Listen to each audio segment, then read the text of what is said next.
to see you all. Got to press that button. Let's do it.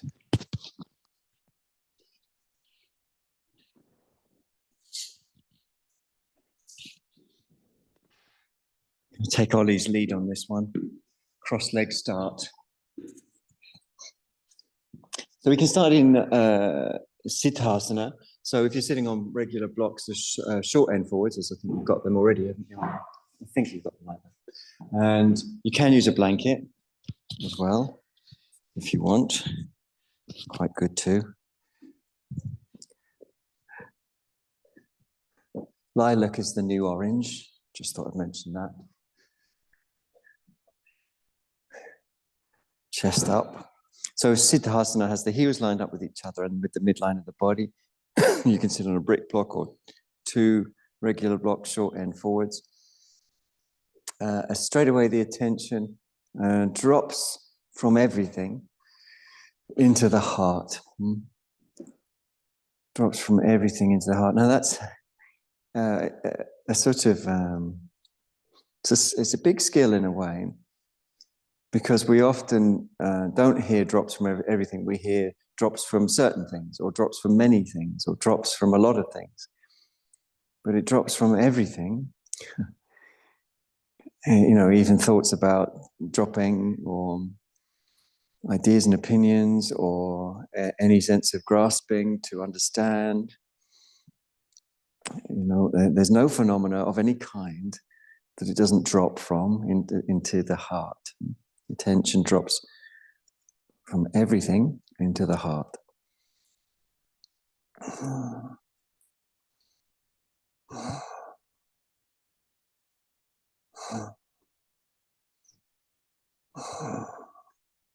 So it's a big skill, because, you know, we nearly always think, well, okay, everything except maybe just this one one little thing. I want to keep that going. So drop from everything into the heart.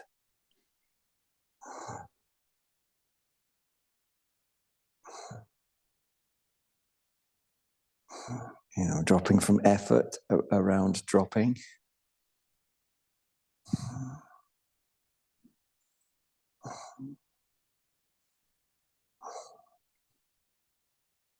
There is literally no vacillation passing through consciousness that consciousness doesn't drop from into the heart.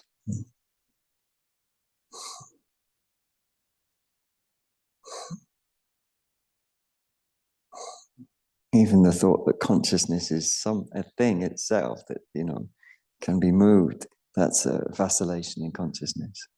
So it drops. And that's why dropping is immediate. That's why dropping isn't something you try to do, or you build up to, or you work up to, or you develop. But it's immediate. Or it's still holding. That's the only two. It's the only two things.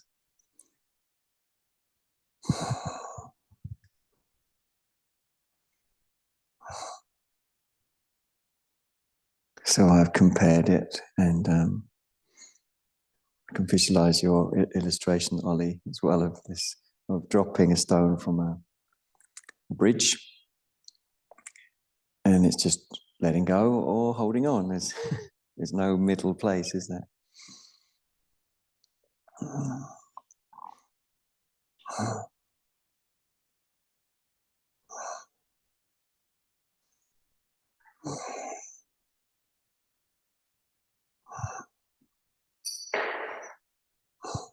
And in this dropping, the whole idea of anybody doing anything, that drops away. And so tension associated with doing and becoming and not becoming, if you understand what I mean, becoming, you know, better, quieter, more fit, more enlightened, kinder, becoming, or not becoming, you know, like not becoming a nuisance, not becoming angry, not, you know, We drop away from becoming and not becoming. And even the sentence "we drop away," it's just dropping. And of course, trying to drop into the heart is a very clever way of not dropping into the heart. Because as I've mentioned in a different metaphor, you drop into the heart, you drop everything else, you drop attachments. So that's like tuning a radio. We've got one radio set. It can't be tuned into two different stations simultaneously. So dropping into the heart means dropping out of everything other than. And that's sometimes where the resistance comes, because we have a belief or beliefs that I've got to cling on to becoming this, a better family member, a better worker, a better person, better partner.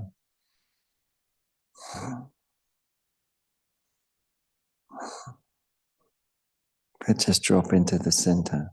There's nothing. You serve everything better when you're empty, when there is empty, when the mind is clinging to nothing.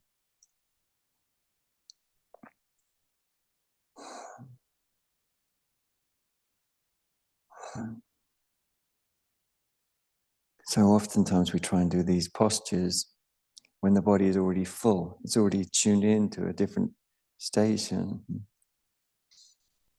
And so there's a lot of resistance because it's doing something already. We don't even know consciously, but it's becoming somebody and not becoming.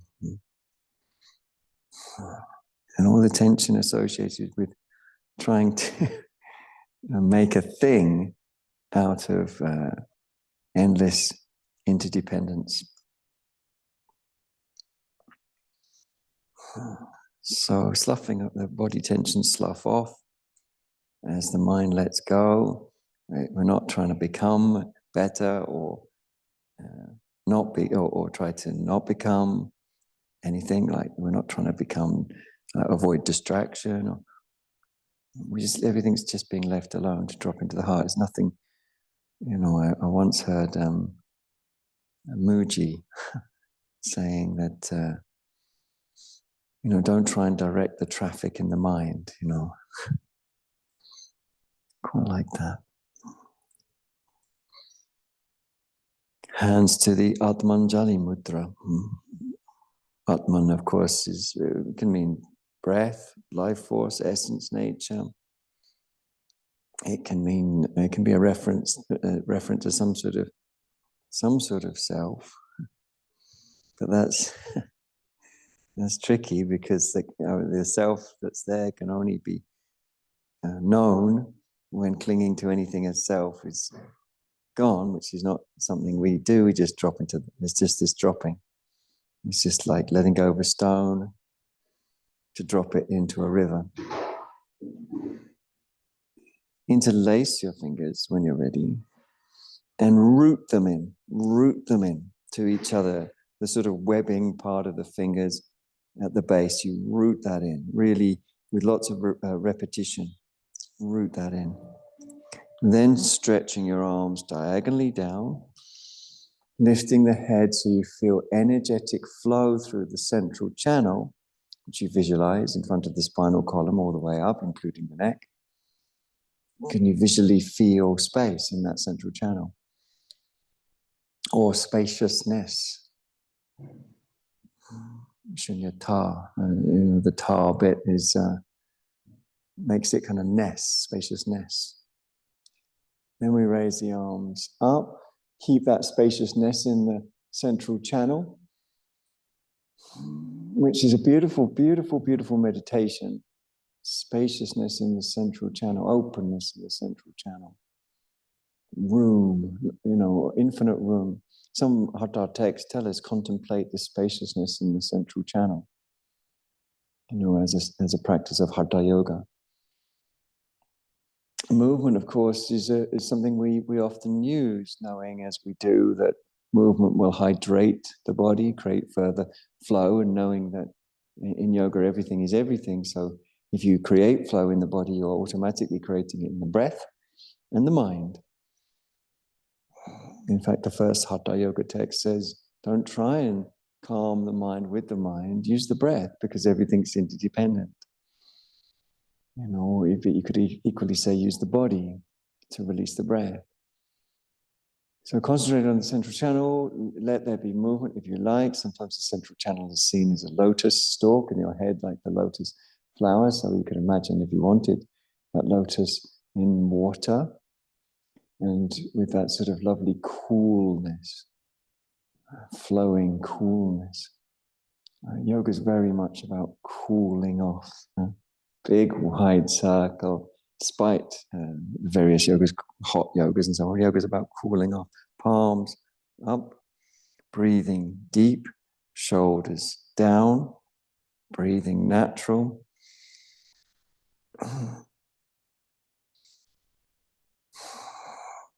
So this receptive. So cooling off, you know, this sort of the coolness of a lotus pond, or the coolness of the ocean on a very hot day.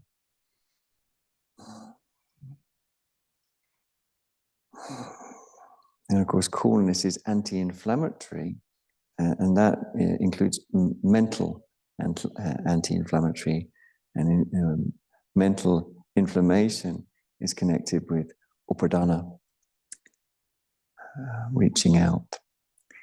Give your fingerlets a wiglet, and and from there, staying on dos bloques, which is quite possibly Spanish. We're going to put 2 blocks acrosswise. We're going to come into virasana. Now, you can, of course, have more than 2 blocks. You can have 3 blocks, 4 blocks. Perhaps not more than 4, because if you have more than 4, it might be a teetering pile, and I might fear for your life. So you sit on the blocks. The inner ankle is a little bit wider than the outer hips. You can flatten the calves if you feel it's useful by drawing them straight back, not pulling them to the sides. The buttock flesh is drawn out and back. Fingers are interlaced, thumbs are resting. The breath is meditative, groins are dropping.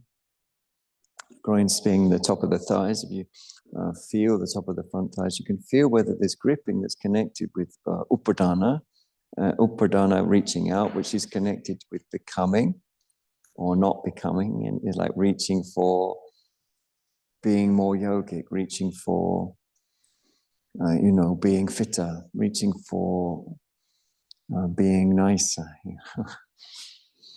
reaching for whatever, that's, so you notice that reaching out by noticing tensions in the body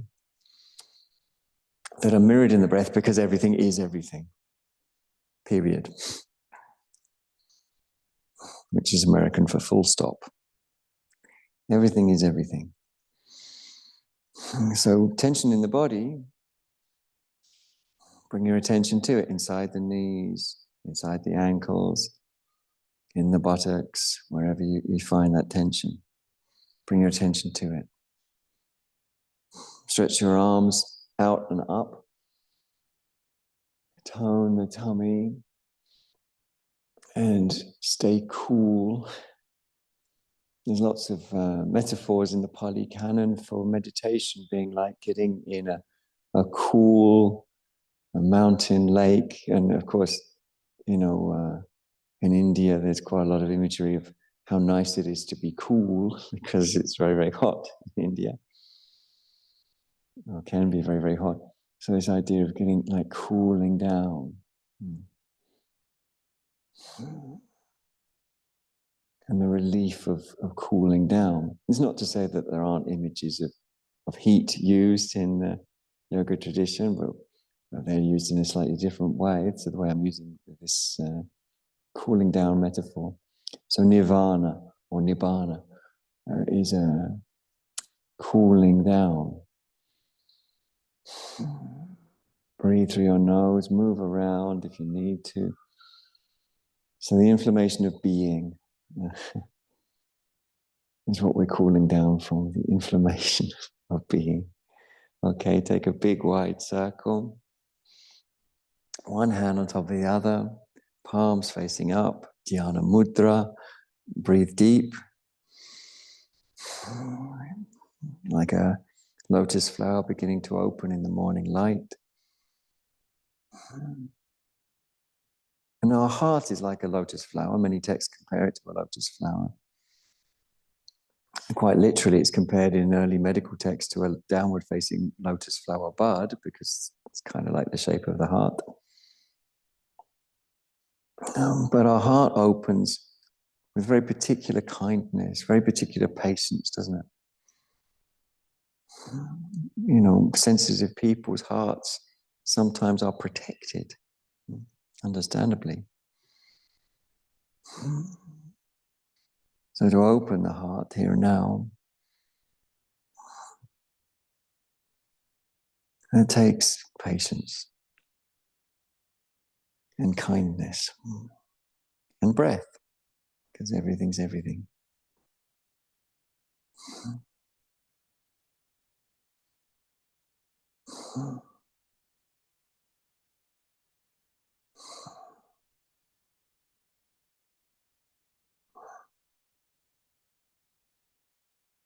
So just imagine that you're gently opening the heart lotus in a way that's really truly respectful of how the heart lotus starts off. A little protected, perhaps, a little sensitive.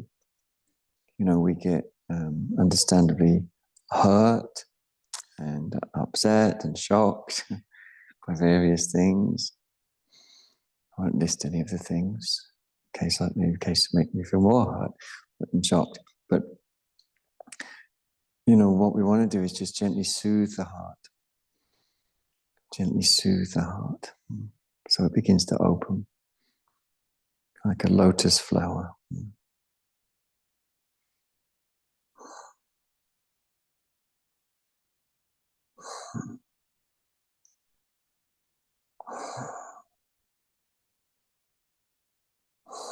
And it feels like our skin becomes softer. Okay, releasing your hands gently. I mean, one could sit longer. But we're going to come into Adho Mukha Svanasana, the downward facing dog, which will help stretch out your knees if your knees need a stretch out after that position. So as soon as you're ready, you can come up into your downward facing dog, obviously starting with the hands further forwards than the shoulders and making sure your hands are equidistant from the front and the sides of the mat, and making sure that your feet are also equidistant from the front and the sides of the mat. There's no point checking the hands if you don't also check the feet. Padding the paws, which is the way some of you know that I like to refer to the hands like paws. Perhaps it's evocative of a sort of animal instinct of that sort of beyond the human intellectualization of everything into, you know, polarized right, wrong, how to, how not to, into something more holistic and animal in a sense, animalistic and intuitive as a result. So intuitively get your paws to really mesh with the mat. That might be padding them, it might be moving your shoulders, it might be moving the pelvis, but concentrate on using your animal instinct rather than, you know, this sort of sapient categorization of things into stories, which has its utility, but doesn't have any ultimate reality. Make sure your hands are wide enough for your collarbones as you bring your shoulders through and above your wrists. Sometimes they can be painful in the wrists for some people, and that's oftentimes okay. In fact, stretching the carpal tunnel is a very useful thing to do, even when it's difficult. It can actually help. A little bit of short-term pain can help. Saying that, if it's very, very inflammatory, if maybe you've got a very inflamed wrist at the moment, it can be on your forearms, of course.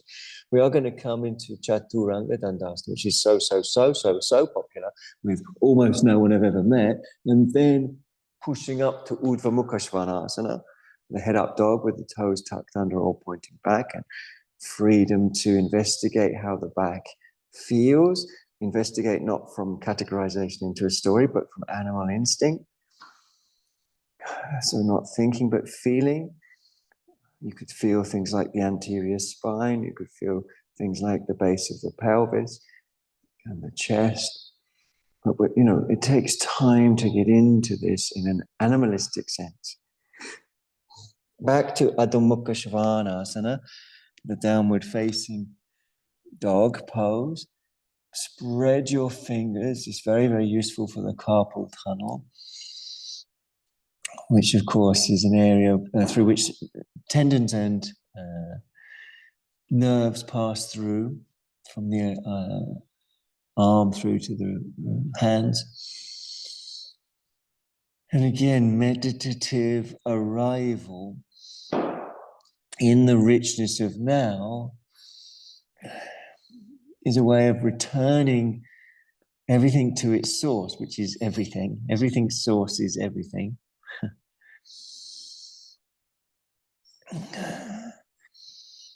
And breath, breath, breath, breath. You might be padding your heels, you might be moving the pelvis. Calmness conditions connection. Stretching up through the armpits, stretching up through to the groins. When you understand Adho Mukha Svanasana, down face dog, then it's supposed you can sustain relatively easily, because in a sense you're not sustaining it. You've disappeared into it. That's what I mean by returning to source. What we normally claim as me, myself, and I is in fact interdependent, part of an interdependent field. And sometimes some bits of the field light up one way or modulate in one way, and another bit of the field is affected. Everything affects everything completely. Breathing deep, breathing natural. Well done. Okay, coming down. And we can come straight through to Dandasana when we're ready. So that's extending the legs out, perhaps sitting on a block. If you've got two blocks, it's nice to put short end to short end like that for Dandasana. That way you can have your hands on the same height as your bum. Buttock flesh is drawn out and back. You drag your hands back from the knees to the hips to feel that, what I think of as a wonderful stretch of the pectoralis, chest. And then meditate. So again, we're using our animal instinct, for want of a better word, our sort of, we are on one level an animal, and then we're a particular kind of animal, Homo sapien. So all animals have instincts, how to move. They have feelings. They're all sentient. All animals are conscious. And so but the sapien, Homo sapien, part of the Homo genus, but particular to the Homo genus, the Homo sapien categorizes things into stories. So that has its utility in planning. That's what it's for. That's how Homo sapiens can organize themselves into huge groups, a bit like ants. But unlike ants have conducted themselves in exactly the same way for millennia, for even millions of years. They just follow the same routines. Homo sapiens can invent completely new routines when brand new stories are made, and they go along with it. So here, we're not getting into that Homo sapien making this into a story. I'm good at it, I'm not good at it, it's difficult, it's not difficult. What's this good for? But instead, forgetting that little part of our animal self and getting into the part that we share with all animals, which is sentient, investigative, intuitive. So I'm moving, not in dramatic, externally massively observable ways, but I'm moving to maintain and to develop flow and lift and height and integrity. Flow and lift and height and integrity. And it's like Tadasana or any other pose, there's an endlessness drawing up back the arms, getting the integration with the chest muscles, noticing resistances. It's an amazing, if you understand yoga, you'll understand this is an amazing pose. Because there's infinite integrations. Like, are you sitting up directly above the pelvis, or are you leaning back or collapsing back, or are you leaning forwards? You can feel that through investigation. Okay, wunderbar. From here, we're going to place our hands behind the bum. Fingers will face forwards. You can turn the fingers out if it's too strong to have the fingers facing forwards, but it provides a very, very good stretch for all those ligaments down through that soft tissue on the back of the arms. And all we're going to do here now is tone the tummy and barrel the chest. So tummy in, chest barrels, head goes along with the chest. Think of the head like a dog and its dog friend, human friend, walking along, sort of inseparable. So the more the chest barrels, the more the head moves. They don't want to go apart, they want to be together. Very cute. Okay, and then return back your head to its normal position and bend your legs. Breathe easy. Lift your bum, travel it forwards, up and over, and the same thing with the chest and the head. The same thing. So many of us keep our heads a little bit up. We're nervous of bringing the head back. Quite right if you don't bring the chest over. But bringing the chest over, we resist because of the total commitment. You can't be half in this and half somewhere else. You can't hedge your bets. It's full commitment. That's why it's so good. So barreling the chest is imagining a rolling barrel that's rolling in the direction of your head, that's sort of inside the chest, is rolling the whole time. And the chest is rolling the whole time. Okay, calmly, calmly, calmly, calmly, calmly, calmly, come down. Take your 2 blocks in front of you. If you don't have 2 blocks, you can just do this with 1, but 2 are better. Long side to long side. Can have a little gap between them if you need to, if you've got longer legs. About a little bit more than the length of the block away from the end of the mat, and then fold the mat. Cross your legs on it. Fingertips facing forwards. Scoot the buttocks under. Elbows are next. Scoot the buttocks under. Down on your back is next. With your hands, you can scoot the buttocks under at the last port. And then hands can be on your ribs or on your chest. Definitely breath, isn't it? And you might even, after a while, after settling into it, want to stretch your arms over your head, which is can be a very nice thing to do, especially if you move your arms multiple times, because we know if we move the shoulder blade itself, then where the arm is placed in its socket at the shoulder blade, that joint doesn't have to move as much if you move the shoulder blade itself. So multiple arm movements can help. Don't hold the breath. Do relax the neck. Do relax the jaw. Do relax the tongue. Do relax the pelvis. Breathe through your nose if you can. Soften the eyes. Soften the eyebrows.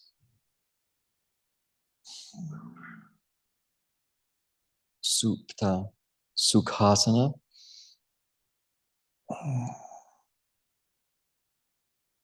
So returning to source is allowing your body to be what it is, an intuitive animal, interdependent with all the fields that form what we might call the environment. But the environment, the trouble with words, it makes it sound like there's me and the environment that I'm in. But the environment doesn't sit on the outside of us, and we don't sit on the inside of the environment, or to one side of the environment. There's the environment, there's us. Our thoughts permeate into the environment. Our actions permeate into the environment. Our speech permeates into the environment, and vice versa. It's a permeable border, completely permeable. In fact, it's so permeable, some yoga texts have a meditation where you imagine that your skin becomes it sort of disappears, not in a sort of horrific anatomical sense, but more in a sense of that sort of, it stops being a border. There's no border there. You just imagine that everything's part of the same field, which it, of course, is. Let's take 5 or 6 deep breaths here with that permeable feeling.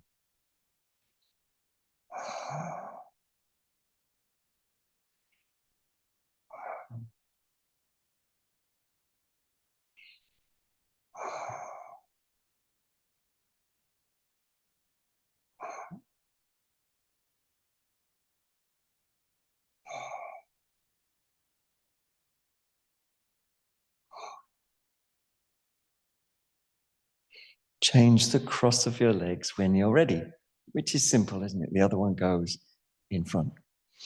Some people, myself included, do like to bring their hands forwards and just scoot the buttocks under. So that's something you can do if you want. And then if you want, you can stretch the arms over the head. It's optional. Breath, breath, breath, breath, breath.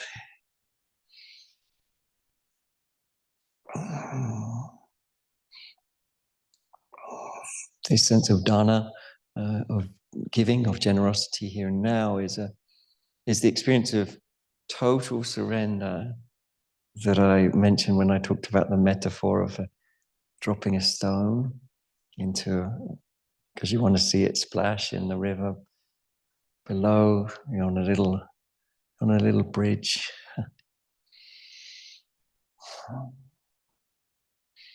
And there is no trying to let go, Is letting go, or is holding on. And that's it, I'm afraid to say, or pleased to say. So sitting on the fence, hedging our bets, that isn't sitting on the fence, that isn't hedging your bets, that's investing in holding on. That's having faith in clinging. That's having belief that grasping is my effective modality, when in fact, letting go.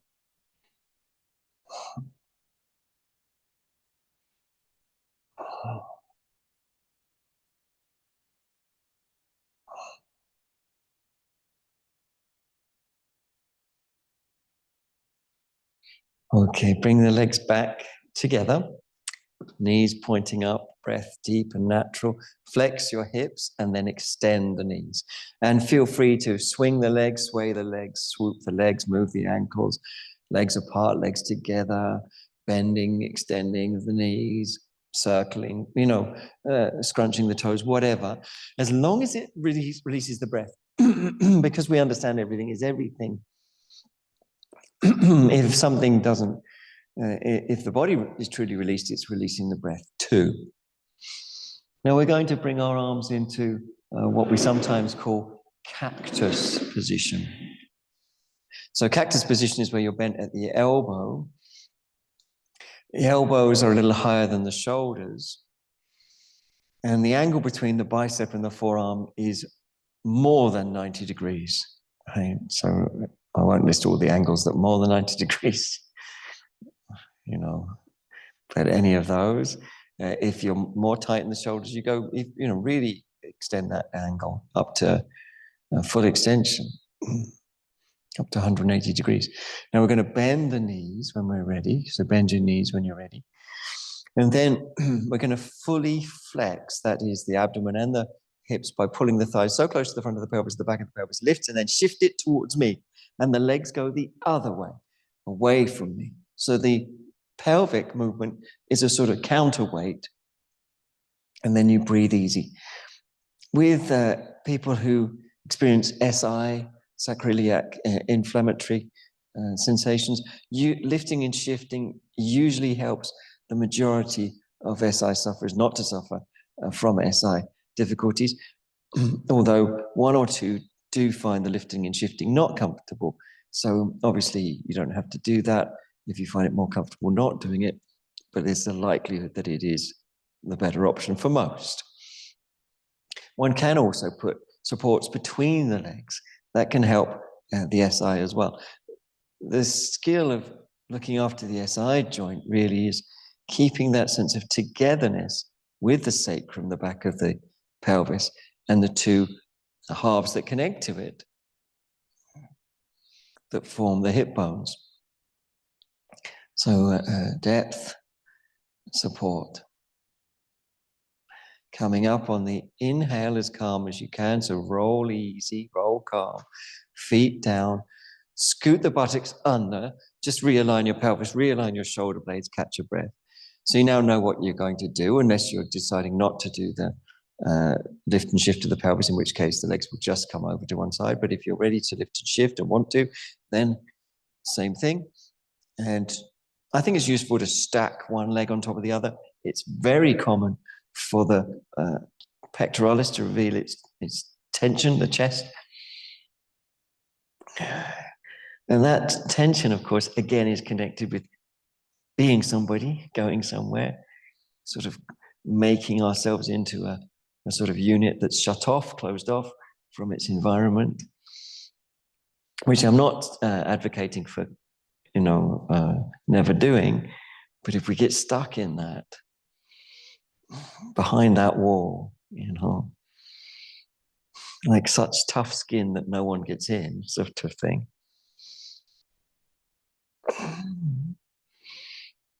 then we lose our understanding of the fundamental reality, which is interdependence,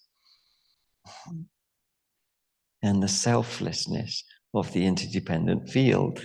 It doesn't belong to one particular person. Okay, coming calmly, if you're ready, calmly back up, just rolling, rolling, rolling, rolling. Return to center, feet down, scoot the buttocks under, breathe through your nose, pop your hands underneath your head, fingers interlaced. Take 3 really properly deep breaths, Flex your hips until your lower back is intimate with the floor. Breathe through your nose and lift your head up. And as you lift your head up, you'll feel your lower back intimate with the floor. You'll breathe into it.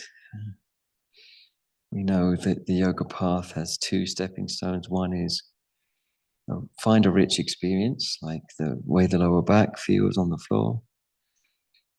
And 2 is give to that. Extend one leg out to about 45 degrees and then retract it and do the same on the other. Simple. And we're going to do that 5 times per leg or thereabouts. So you're quite possibly on your 3rd round now, maybe approaching the 4th. It's important to keep the lower back close to the floor. Maybe you're on your last round or close to it. And then head returns down, feet return down, elbows return down, breath returns to the body deeply. 2, 3, 4 or more. Those very, very deep breaths. Sense of Sharanagati. Surrender.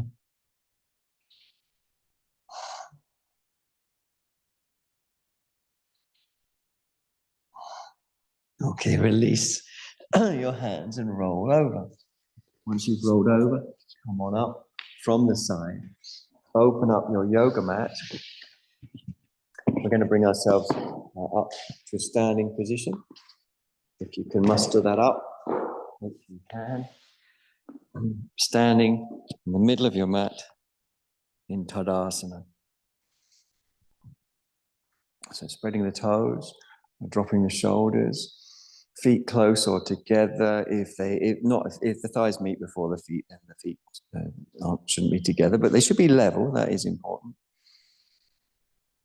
And the toes are spread, and the shoulders are down, and the head is up. And like Dandasana, Tadasana is a pose that has so much potential. The only thing that usurps it is the restlessness of the mind, thinking, what next? When it hasn't done this yet.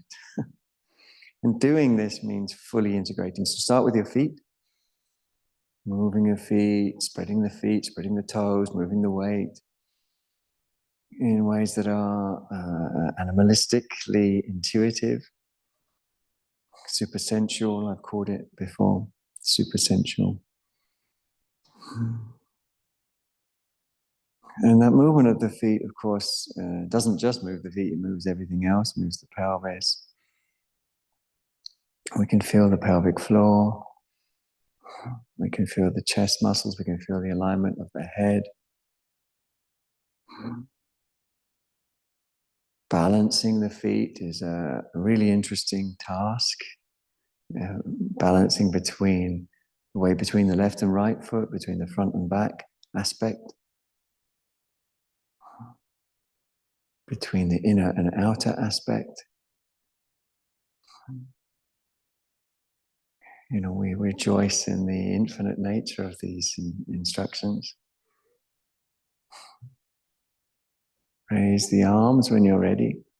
Urdhva Hasta Tadasana, it's called. Light tone in the tum. The tummy's drawn in and up. Pelvic floor has a supportive buoyancy to it. The roots of the neck are soft. Tune in again and again on that supportive buoyancy at the pelvic floor. Bend ankles, knees, hips. Come forwards and down to touch the floor. It's fine if some people have a lot of movement and want to begin to straighten the legs, and it's fine to not. What it's not fine to do is take an action and not be able to breathe into it. So breathing into an action like beginning to straighten the legs might involve lots of movement of the legs, because we can't just switch into that, because there might be a lot of buildup of myofascia that needs to be released. But as I say, it's equally fine to keep the knees bent or play with between bent and straight. But your breath is the gauge of whether this is yogic or not. This is Uttanasana number 2.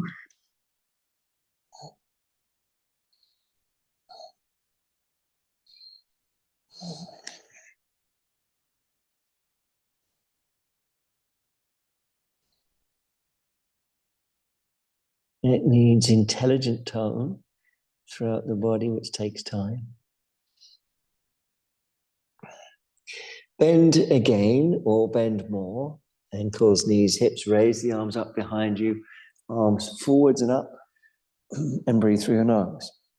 Moving up, moving down, moving left, moving right. Utkatasana.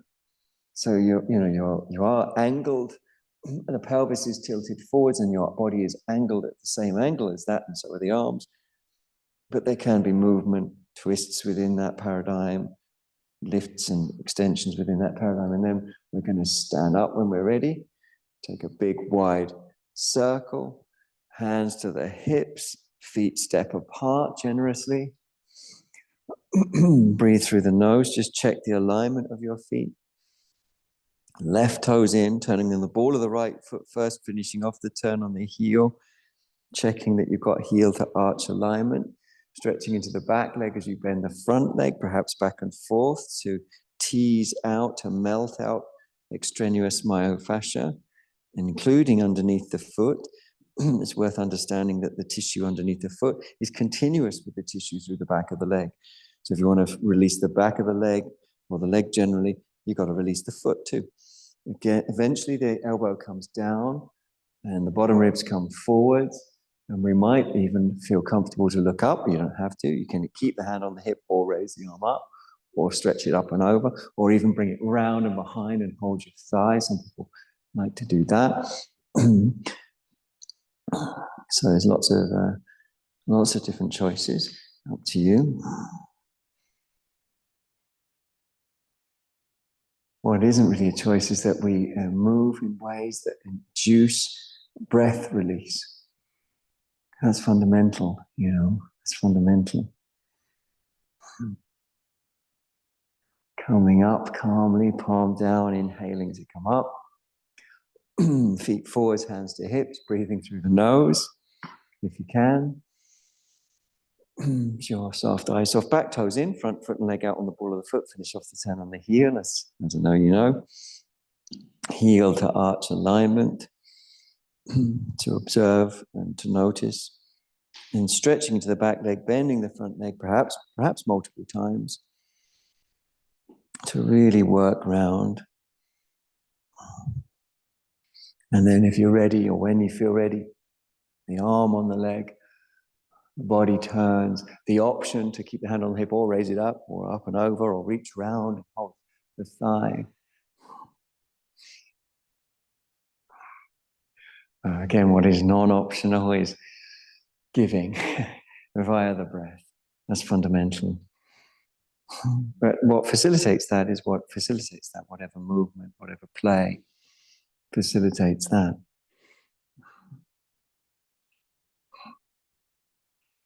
Breathing calmly through the nose, light tone in the tongue.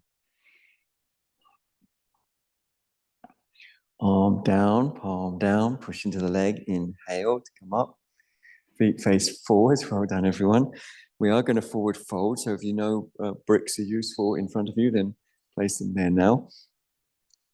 Spread your toes, turn your toes in a little, have a look at them, make sure they're turned in, and particularly pay attention to the little toe. So if you're not sure what turning the toes in means, turning the heels out is the same thing said in a different way. Inhale, lift up from your inner groins on the inhale.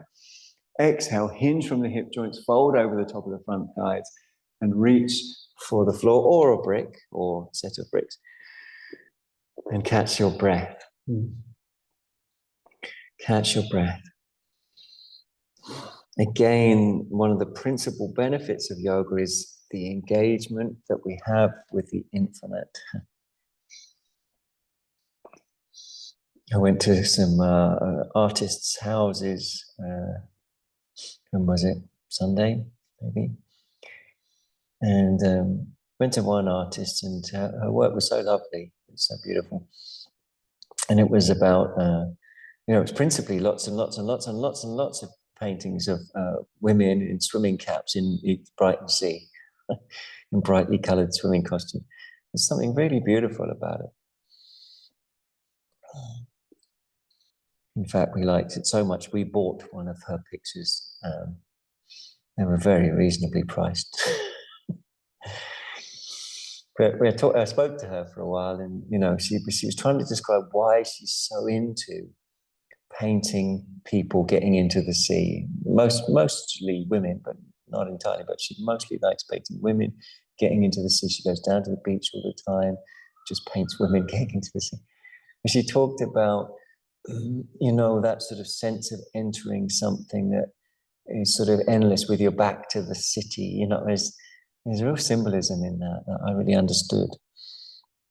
Similarly with the yoga poses, like balancing your heels, balancing your ankles is an engagement with the infinite. And that's a blessed relief rather than the particular tasks of, particular people. So balancing, really getting into balancing your feet is a process where you're moving your toes and you're moving the heels and you're finding where the weight comes through the middle of the heels. And although it's a little contrived to say that yoga is not about the destination, it's the journey, it really is true. It's the process. Because it's infinite. It's like getting into the ocean with the city behind you, in the vastness, the ocean of consciousness, you could say. which is one and non-particular.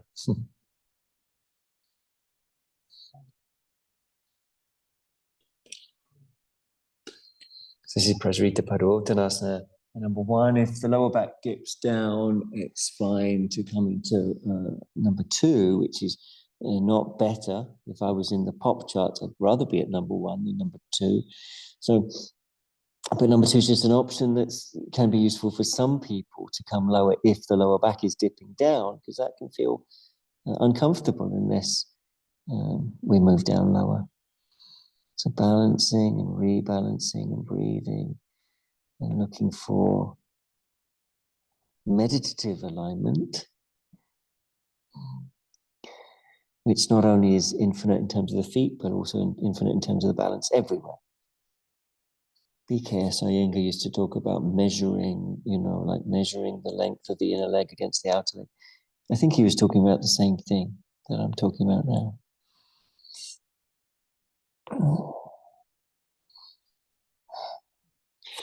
Okay, back to fingerlets. Walk your feet a little closer to each other. And when you feel ready, come up calmly, and then continue walking the feet towards each other. Back to Tadasana, little shake out, little kick out, whatever feels useful in terms of being a little bit looser like that. And spend a breath or two in Tadasana, shoulders down. And again, study the infinite, like getting into the ocean. I can't remember the artist's name, I'm sorry to say, but I'll look her up. She lives on Freshfield Road, if you want to see her art. And so spread the toes, breathe through your nose, shoulders down, eyes soft, head up, collarbones soft. None of this is mechanically done. It's more of a sort of releasing of what is being done automatically.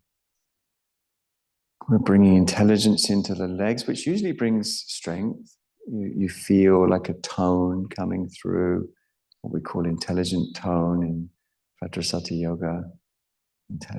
Intelligent tone coming through the quadriceps. Depth from the back of the legs, lift from the front of the legs. Gluteal muscles toned. So the buttocks do feel toned. Shoulders are down, head is up. Raise up your right heel and either place your heel on your ankle or cup your knee or bring your foot really high up into the top of the thigh as you like. The Vrikshasana, the beautiful tree pose, very, very exciting. Anything could happen, couldn't it? But again, it's the immediateness of bringing us online. Tree pose, like the downward facing tree, similarly, takes no prisoners. In other words, you're in or you're not. And that's okay, because you've got infinite chances to get in.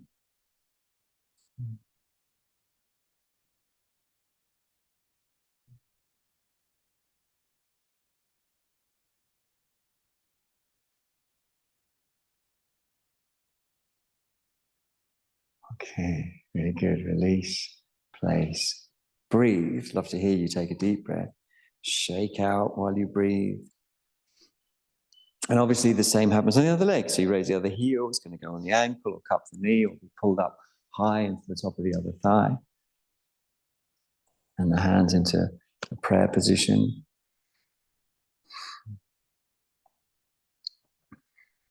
Jaw soft, eyes soft, throat soft, brain soft, tongue soft.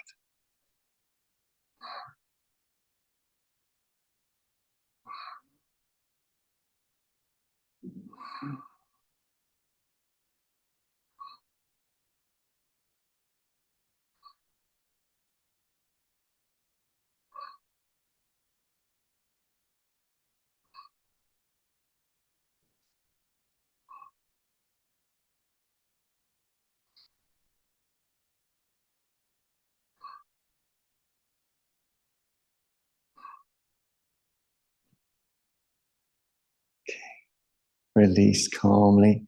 Place your foot down. Shake off a little bit. Breathe deep and natural. We're coming to our last Adho Mukha Svanasana, a down face dog.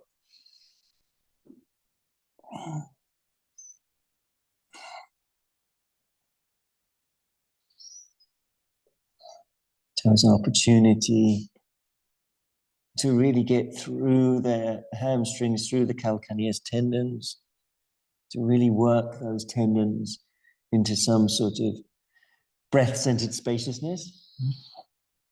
Armpits, of course, open. We stretch up, up, up, up, up.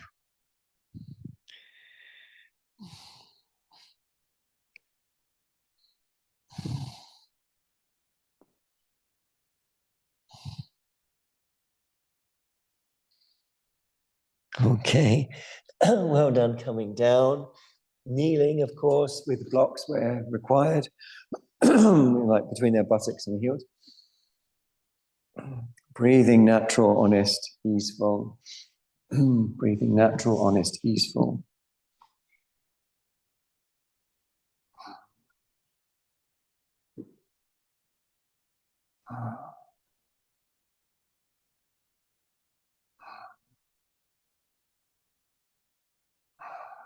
Bit of rolling on the shins, maybe.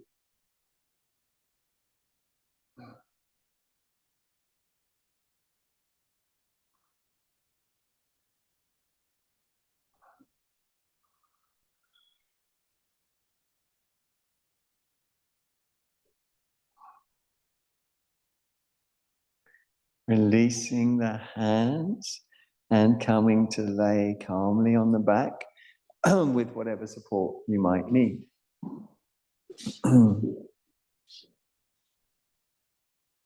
A relatively short but very effective Shavasana. Importantly, make sure the palms face up, not too close to the body.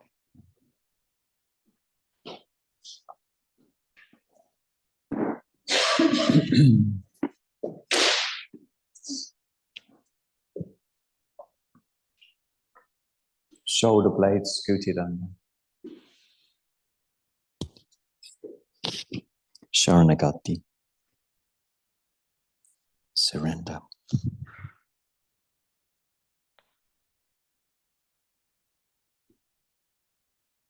Sharanagati.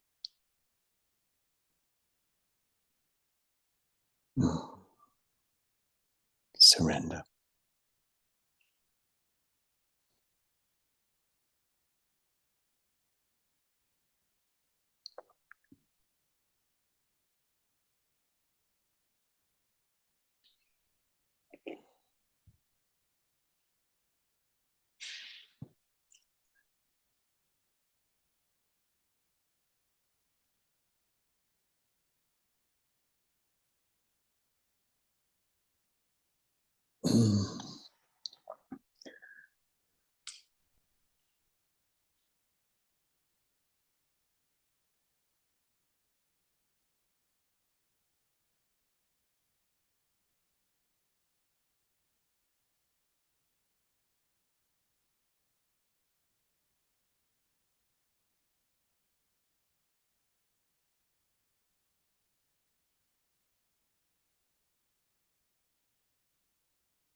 Feeling into the body, the little movement of the toes and the fingers, and the arms and the legs.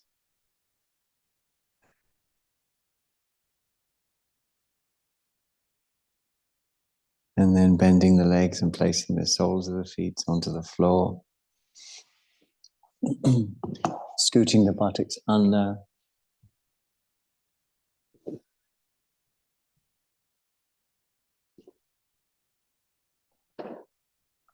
Roll onto your side, facing away from the shrine side of the room, if that's comfortable.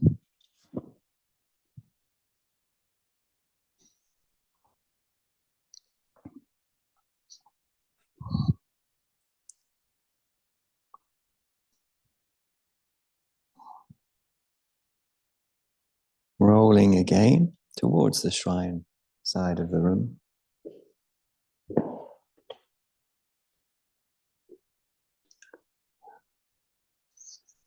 Letting light and color filter gently into the eyes.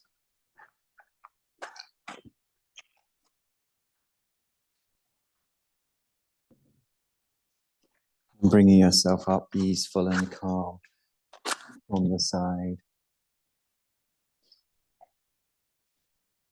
Hands in a prayer position.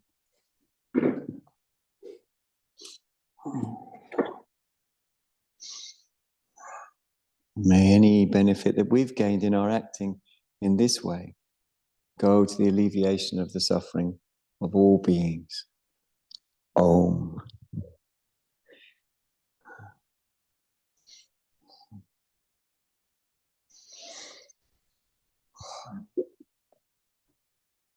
Thanks very much for coming, everybody. I really appreciate it. And May the 17th, the deep dive here at the Brighton Buddhist Centre. How deep does the rabbit hole go? Is its name? That's the thing. I'm advertising a thing. Anyway, thank you so much for coming. Love you all. So much love to you. Stay out of trouble. See you soon.